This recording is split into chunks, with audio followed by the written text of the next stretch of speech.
Right now, somewhere in the world, a company has already been broken into and nobody working there knows it yet. And that is not a dramatic line. It is roughly what the data says because IBM's Cost of a Data Breach Report 2025 found that organizations took an average of 241 days to identify and contain the breach, and that was the fastest it has been in 9 years. Nearly 8 months of somebody quietly reading information that they were never meant to see, and by the time it surfaces, the average breach costs $4.44 million globally and $10.2 million in the United States. And that long sentence between what is happening and what everyone notices is the entire reason why this field exists. Cybersecurity. With the jargon stripped out, it's simply the work of protecting the things a modern organization runs on. Its people, its devices, its applications, its network, its cloud accounts, and its data. And it sits right where technology is, business, and where human behavior meets as well, because most attacks today don't begin with someone breaking encryption, but they begin with someone being persuaded to click. And the reason why we're looking at this now is because in 2026, that ground has shifted underneath the whole profession. Alright, so here's a quick look at what we will be covering today. What cybersecurity actually protects. The 6 layers every security team defends and why people come first. The core security mindset. Confidentiality, integrity, and availability explained through a hospital. What changed in 2026? Why judgment now matters more than knowing tools. The real job market. Verified demand and salary data plus the number that quietly disappeared. The 3 foundations, networking, operating systems, and security basics, trimmed to what you actually need. The 6 career paths, SOC, Red Team, Cloud, Governance, Forensics, and Application Security side by side. Proof over certificates. The artifacts that show an employer that you can genuinely do the work. Your 90-day plan. Real incidents worth learning from and a clear route to your first projects. Before we move on, let me introduce you to something very exciting. Everything that we've covered so far and all of the 6 career paths eventually points towards the same destination. And that destination has a name. The CISSP certification training, that is Certified Information System Security Professional, comes from ISC2 in partnership with Simplilearn, an official ISC2 training partner. And here is what makes it different from a tool course.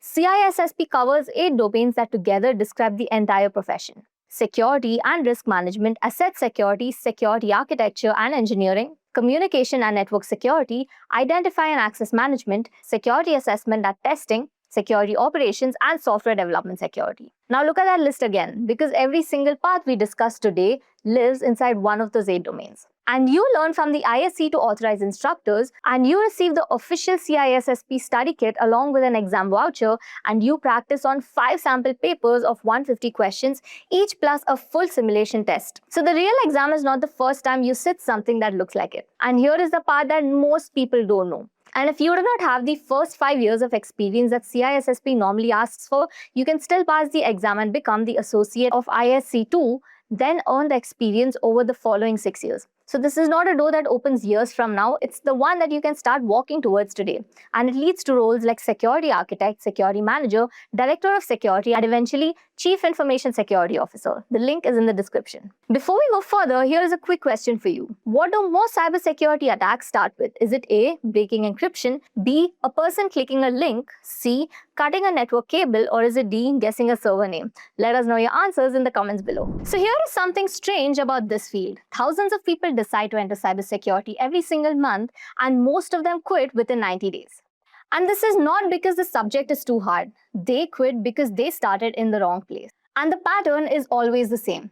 You download Kali Linux because a video told you to, you install 40 tools that you don't understand, and you buy a certificate course before you know what job you actually want.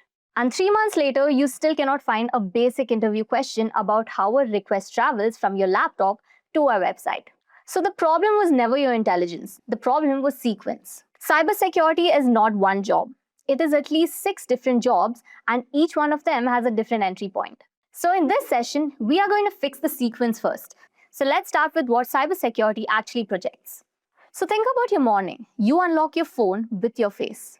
You check a banking app. Your office laptop connects to a cloud drive. And your company's payment system talks to 3 vendors you have never heard of. Every one of those moments is a place where something can go wrong. And that is really what this field is about. It's not about hackers in hoodies. Cybersecurity protects 6 things: people, devices, applications, networks, cloud systems, and data. Notice that people always come first. The first common way attackers get into an organization today is not by breaking encryption. It's by convincing a human to click something or approve something. And that is why this career needs communication skill and not just technical skills. So once you see this field as protecting these 6 layers, the different job roles start making sense. Because each role guards a different layer. So before we look at these roles, there is one idea every security team uses daily. Every security decision in the world comes back to 3 words: confidentiality, integrity, and availability. And that sounds academic, so let's make it real with a hospital. Confidentiality means a patient's records are only seen by their doctor, and integrity here means nobody can quietly change the dosage written on a prescription. Availability means the system is working at 2 in the morning when someone arrives in an emergency. Now here is what makes this genuinely useful rather than theoretical. The 3 goals fight each other. And if you add 5 layers of login security, you protect confidentiality, but you may hurt availability. So when a doctor is in a hurry, security work is the job of balancing all 3 and not just maximizing one. So if an interviewer asks you why you would or would not lock down a system, this is the framework that they're listening to. Now let's have a look at why companies pay for this. So here is the business reason your future salary exists. IBM's Cost of Data Breach Report 2025 put the global average cost of a single breach at around $4.4 million and the United States at an average of $10.2 million. But the more revealing number is time. The same report found that organizations took an average of 241 days to identify and contain a breach. And that was the lowest figure in 9 years. Sit with that for a second. More than 7 months at its best between an intruder getting in and being removed. Every one of those days is somebody quietly reading data that they should not have. And this is exactly why detection and response roles exists, and why companies keep funding them even when other budgets tighten. Your value as a security professional is measured in the days removed from that number. Also explains the biggest misconception beginners carry into this field. Ask 10 beginners what a cybersecurity job looks like, and 9 will describe someone breaking into a system. And that picture is not wrong. Penetration testing is roughly one slice of a field with at least 6 slices, and it is one of the hardest to enter as a fresher. Because to break something well, you have to already understand how it was built. The larger employers are hiring for defense. Somebody has to watch the alerts, somebody has to secure the cloud accounts, and someone has to write the policy and auditor will be checking. Along with which, somebody has to investigate after an incident. So those roles hire far more beginners than red team roles do.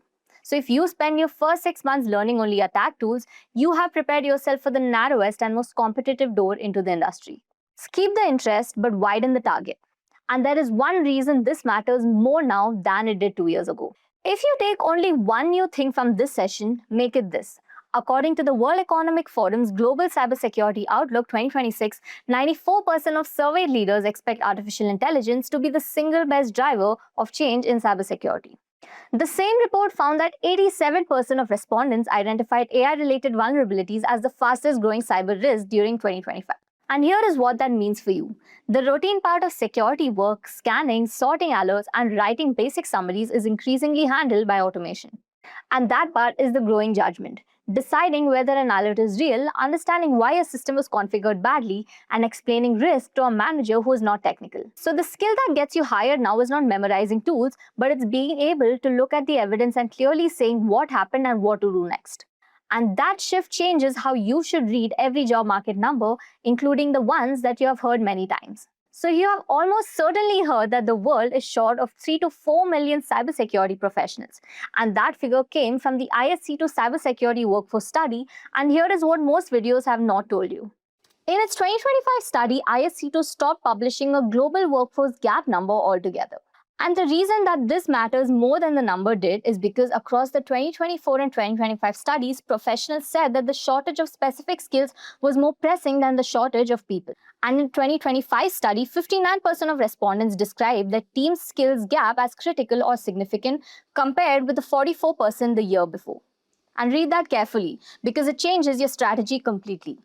Companies are not waiting to hire anyone holding a certificate. They are looking for specific demonstrable capability. And that is very good news if you're willing to build proof, and difficult news if your plan was to collect certificates. So what does a real demand look like in numbers? You'll have to make sure that you build proof for what you do. Projects, investigations, and clear explanations show your capability. And that changes how you should be reading demand numbers. Now let us use data instead of hype. The United States Bureau of Labor Statistics projects employment of information security analysts to grow by 29% between 2024 to 2034 against 3% of growth across all occupations. And that works up to roughly 16,000 openings every year in the United States alone, and the median wage was $124,910 as of May 2024. In India, Glassdoor puts the average cybersecurity analyst salary at around 6.5 lakhs rupees per year, with a typical range from 4.25 lakhs to 11 lakhs, and the top 10% reporting close to 18 lakhs. Robert Half's 2026 salary guide reports that 53% of United States employers are raising starting pay for cybersecurity talent. Notice how heavily these numbers reward experience. So let's build a foundation that gets you onto the first rung. Foundation 1, which is how networks really work. So almost every cybersecurity job begins with one question: what is normal traffic and what is not? So you cannot be answering that without networking. But you also do not need a full networking degree.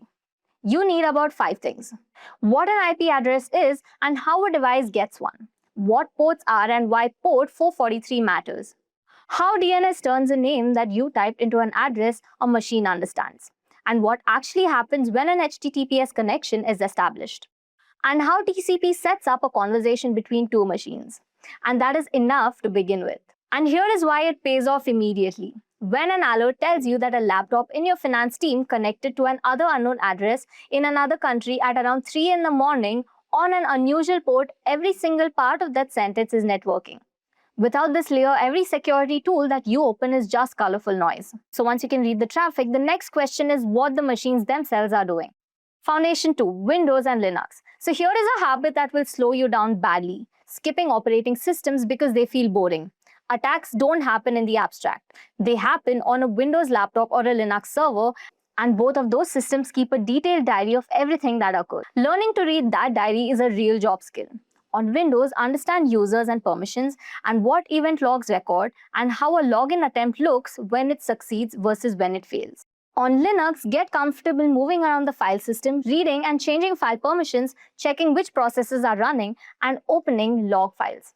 Most companies run both, so ignoring either one closes doors that you will want to open. And notice that none of this requires you to become a system administrator.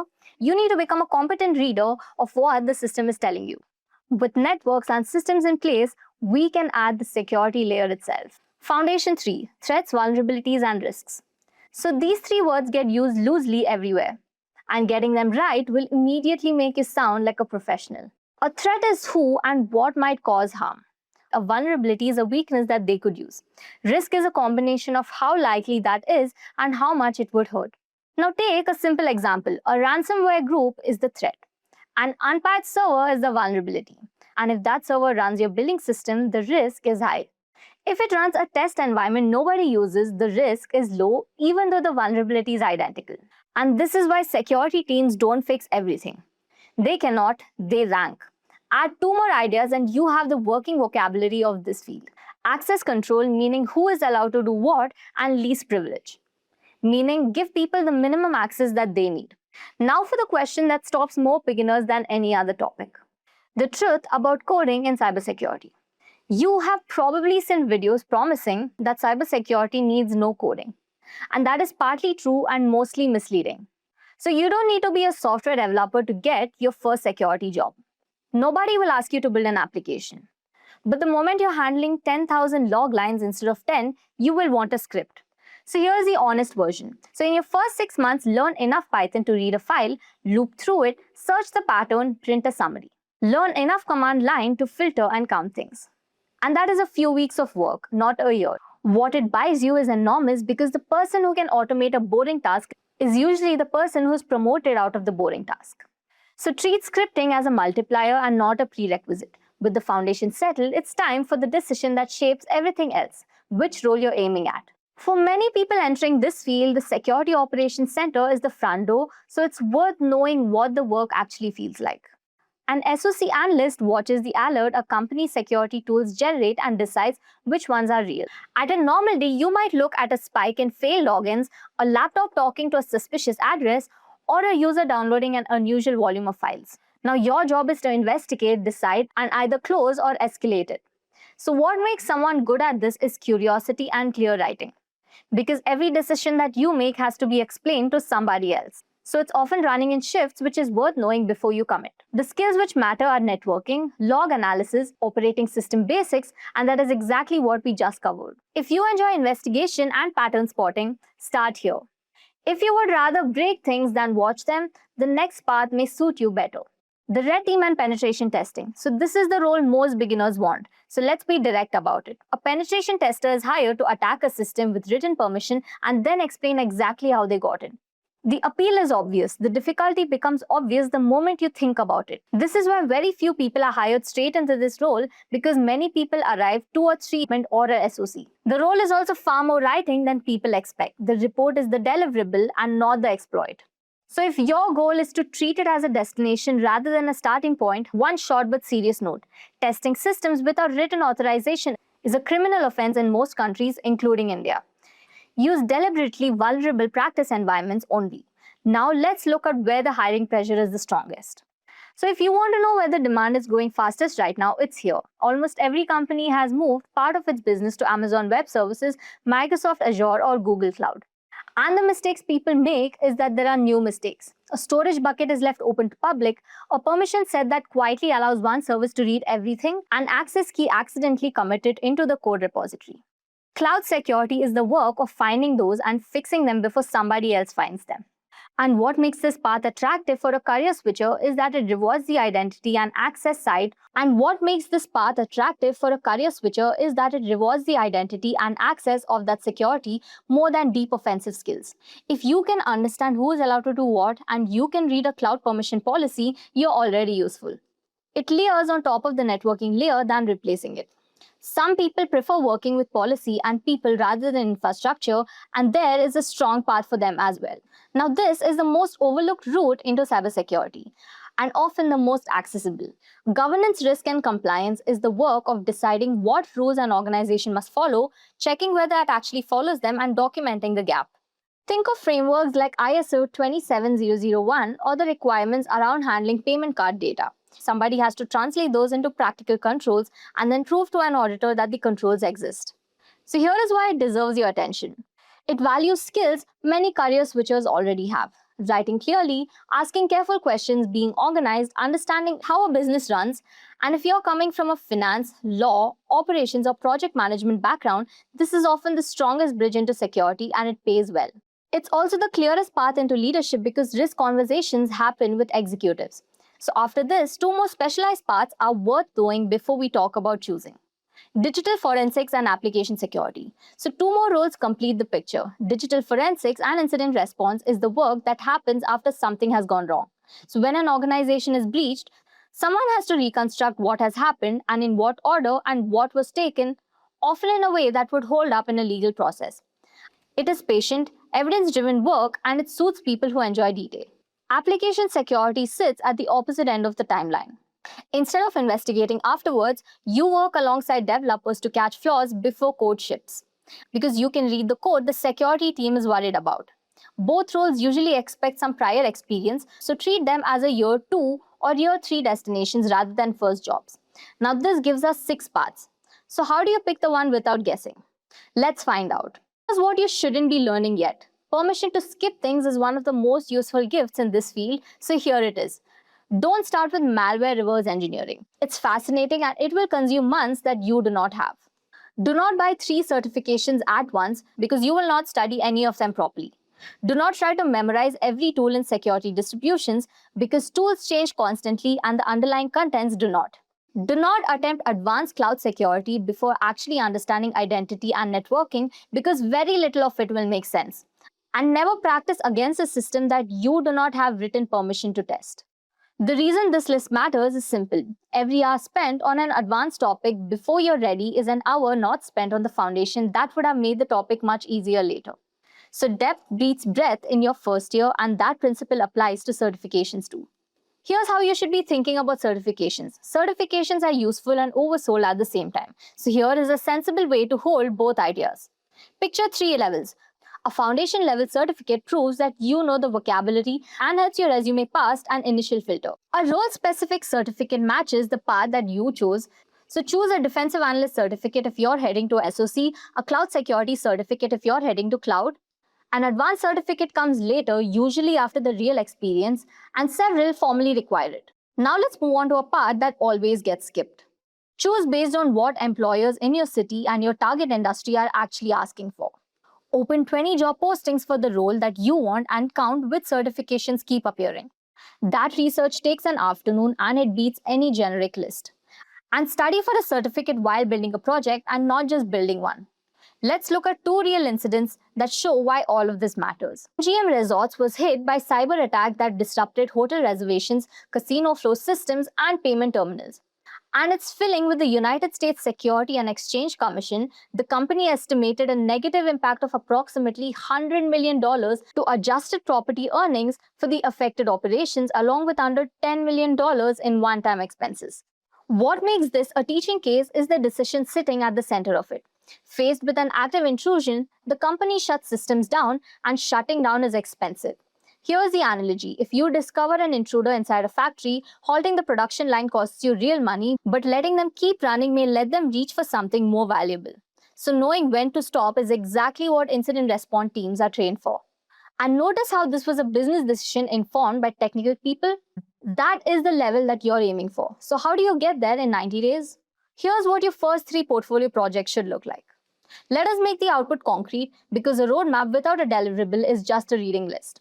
By the end of 90 days, you should have 3 short documents. The first is network traffic investigation. You capture some traffic, identify what looks normal, flag what doesn't, and explain your reasoning in plain language. The second is a security event investigation.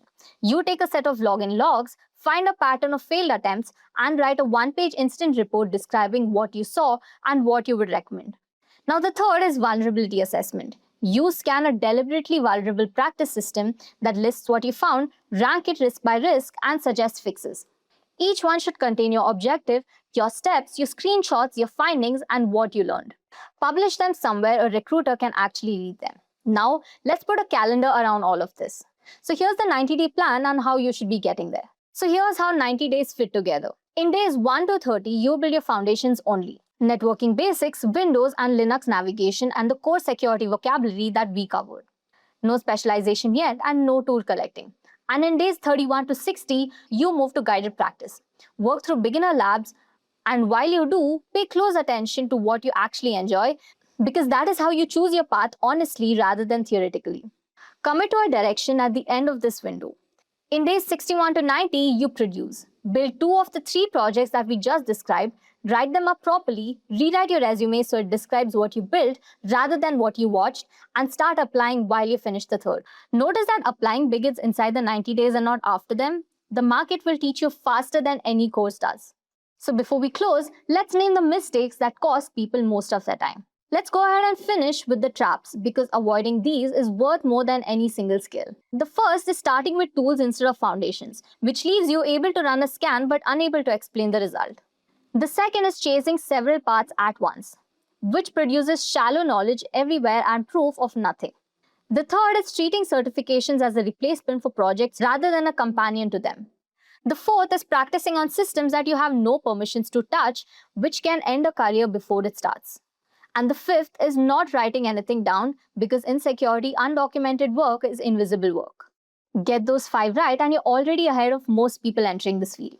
If you want the structured version of this path with guided labs and mentor support, explore Simplilearn cybersecurity programs and download the 90-day roadmap, and find the link for this roadmap given in the description below. And that brings us to the end of this tutorial. If you take away just one thing from today, let it be this. You don't need to learn everything. You just need to pick one direction, build the foundation properly, and produce something that you can actually show someone. And this is what gets you hired. If you found this helpful, subscribe to Simplilearn for more such insights and check out our related videos.